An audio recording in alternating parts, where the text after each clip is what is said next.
playing from Bhavya Bhana.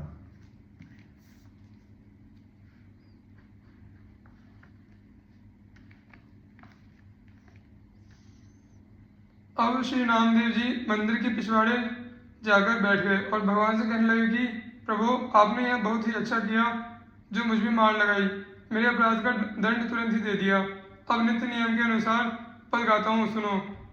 यह कहकर नामदेव जी पद गाने लगे, जो सुनते हुए हृदय करुणा से भर गया। भक्त को विरह व्यथित एवं दीन देखकर प्रभु व्याकुल हो गए। संपूर्ण मंदिर को घुमाकर श्री नामदेव की ओर द्वार कर दिया। यह देखकर जितने भी वेद पाठी पंडा पुजारी थे, सबके मुख की कांति क्षीण हो गई। सब ऐसे फीके पड़ गए जैसे पानी उतरने से मोती फीका हो जाता है। अब उनके हृदय में श्री नामदेव जी के प्रति बड़ी भारी श्रद्धा भक्ति उत्पन्न हो गई। सबों ने श्री नामदेव जी के सुख देने वाले चरणों में गिरकर क्षमा याचना की। उन्हें प्रसन्न देखकर सबको शांति प्राप्त हुई। इस घटना का वर्णन प्रियदास जी इस प्रकार करते हैं। आनी पर्यो पाए प्रभु पास ते बचाए, लीजे कीजे एक बात कबू साधु न दुखाइए। लई यही मानी फेरी कीजिए न सुधी मेरी, लीजिए गुननी गाय मंदिर लो जाइए। देखी द्वार भीर पग दासी कटी बांधी, धर कर सो उछीर करी चाहे पद गाइए। देखी लीनी वही काहू दीनी, 5-7 चोट कीनी धक्का धक्की, इस मन में न आइए।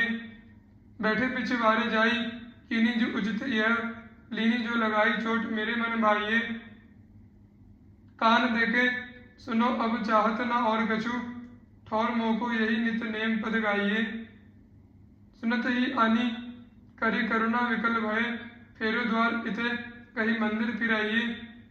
जेतिक वे सोती मोती आब सी उतरी गई, भई ही पीती गहे पांव सुखदाइए। सर्वत्र भगवत दर्शन। एक बार अकस्मात ही सायंकाल में श्री नामदेव जी घर में आग लग गई, पर आप तो जल थल और अग्नि में सर्वत्र अपने प्यारे प्रभु को ही देखते थे। अतः अपने घर में जो सुंदर पदार्थ घी गुड़ आदि जलने से रह गए थे, उन्हें भी उठा जलती हुई आग में डालते प्रार्थना करने लगे, हे नाथ, इन सब वस्तुओं को भी स्वीकार कीजिए। भक्ति यह सुंदर भावना देखकर भगवान ने प्रकट होकर दर्शन दिया और हंसकर बोले कि अत्यंत कोमल मुझ श्याम सुंदर को तीक्ष्ण असहाय अग्नि की ज्वाला में भी देखते हो। श्री नामदेव जी ने कहा, प्रभु, यह आपका भवन है, आपके अतिरिक्त दूसरा कौन यहाँ आ सकता है। यह सुनकर प्रभु प्रसन्न हो गए और अग्नि शीतल हो गई। प्रसन्न हुए भगवान ने अपने हाथों से नामदेव जी का सुंदर छप्पर छा दिया। सुबह होते ही लोगों ने वैसा सुंदर छप्पर देखा तो आश्चर्य पड़ गए और नामदेव जी से पूछने लगे कि यह किसने छाया है। जिसने यह छाया है उसे बता दो तो हम भी छवा लें। जितनी मजदूरी वह मांगेगा हम उतनी दे देंगे। नामदेव जी ने कहा, ऐसे छप्पर की छवाई के लिए तन मन प्राण सब देने पड़ते हैं। इस घटना के संबंध में श्री प्रियदास जी निम्न कवित्व में इस प्रकार कहते हैं। औचक ही घर मांझ सांझ ही अग्नि लागी, बड़ो अनुरागी रही गई सो डारिये। कहे अहो नाथ सब कीजिए जो अंगीकार, हंसे सुकुमार हरि मोहि को निहारिये। तुम्हारो भवन और सके कौन आई यहाँ, भय यो प्रसन्न छानी छाई आप सारिये। पूछे आनी लोग कौन छाई हो छवाई, दीजे लीजे जोई भावे तनमन प्राण वारिये।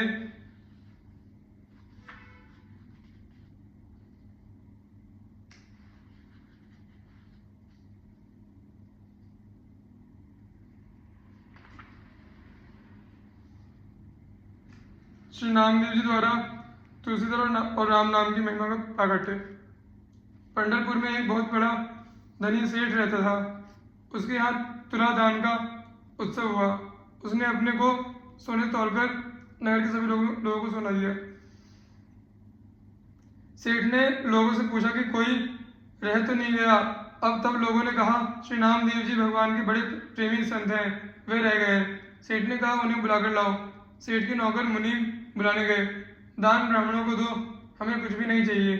यह कहकर बड़भागी श्री नामदेव जी ने पहली और फिर दूसरी बार लोगों को वापस लौटा दिया।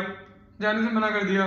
पर तीसरी बात यह आग्रह देखकर आप सेठ के घर पर आए और सेठ से बोले, तुम बड़े भाग्यशाली हो, कहो हमसे क्या कहते हो।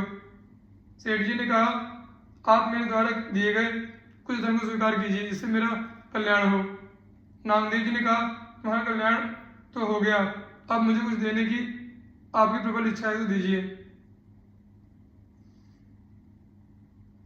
श्री नामदेव जी का एकमात्र प्रिय सर्वस्व तो श्री गोविंद चरण प्रिय श्री तुलसी है। ऐसे श्री तुलसी के पत्ते में आधा राम नाम अर्थात केवल रा लिखकर उसे दिया और कहा कि इसके बराबर तौलकर दे दीजिए। सेठ ने अभिमान पूर्वक कहा, महाराज क्यों हंसी करते हो, इतने थोड़े से सोने से क्या होगा, कृपा करके कुछ अधिक लीजिए जिससे मुझे दादा की हंसी ना हो, जिससे मुझे दादा की हंसी ना हो। नामदेव जी ने कहा, इसके बराबर सोना तौलकर देखो तो सही, फिर देखो कि क्या विचित्र खेल होता है। यदि तुम इसके बराबर पूरा सोना करके सोना दे दोगे तो मैं तुम पर प्रसन्न होऊंगा। यह सुनकर सेठ जी एक तौलने का कांटा ले आए और एक और तुलसी पत्र तथा दूसरे सोना चढ़ाया। इस समय बड़ा विचित्र आश्चर्य हुआ, सोने का ढेला तुलसी पत्र के बराबर नहीं हुआ। सेठ जी उदास हो गए, जिससे 5-7 मन तौला जा सके ऐसा बड़ा तराजू मंगवाया। उस पर एक और तुलसी पत्र, दूसरी ओर घर भर का संपूर्ण सोना चांदी आदि रखा। पूरा न पड़ने पर जाति कुटुंब वालों के घरों से ला लाकर बहुत से धन रखा, परंतु वह सब तुलसी पत्र के बराबर नहीं हुआ। श्री राम नाम लिखे तुलसी पत्र के महत्व को देखकर घर के सभी स्त्री पुरुषों समेत सेठ जी को बड़ा शोक तथा दुख हुआ।